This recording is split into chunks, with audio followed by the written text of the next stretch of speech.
मी मैत्रिणींसोबत फिरायला चालली आहे म्हणून म्हटलं माझ्या मुलासाठी काहीतरी घरचं बनवून ठेवूया.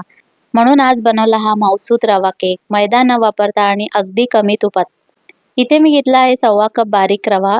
आता एका मिक्सर जारमध्ये घेतला आहे अर्धा कप दही, अर्धा कप दूध आणि 1 कपपेक्षा थोडं कमी साखर. 1 कप साखरही तुम्ही घेऊ शकता जास्त गोड हवं असेल तर आणि पाऊण कप एवढं तूप घेतलं आहे. तूप वितळून घेतलं आहे. सगळं व्यवस्थित मिक्सरमधून फिरवून याची छानशी स्लरी तयार करून घेतली. ही तयार झालेली स्लरी आपण रव्यामध्ये घालणार आहोत. आता त्यामध्ये अर्धा टीस्पून एवढे व्हॅनिला एसेन्स घाला. सगळं व्यवस्थित मिक्स करून घ्या.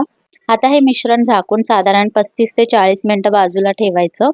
40 मिनिटांनी बघा रव्याने सगळं दूध शोषून घेतलं आहे आणि मिश्रण एकदम घट्ट झालेलं आहे. म्हणून आता यामध्ये मी पाऊण कप दूध घातलं आहे. पण सगळं दूध एकदम घालायचं नाही.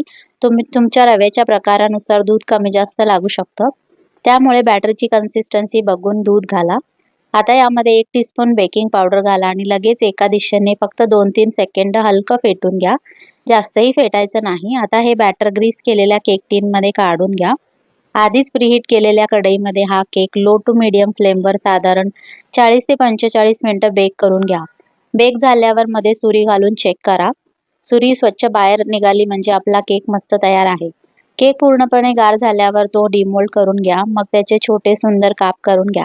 बघा किती सुंदर रंग आला आहे आणि केक दिसतोय ना अगदी मस्त. तुम्हाला केकचा रंग अजून थोडा डार्क हवा असेल तर आणखीन 8 ते 10 मिनिटं बेक करू शकता.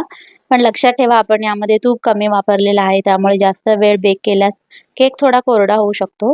रेसिपी आवडली तर व्हिडिओला लाईक, शेअर करा आणि माझ्या पेजला फॉलो करा. Thank you.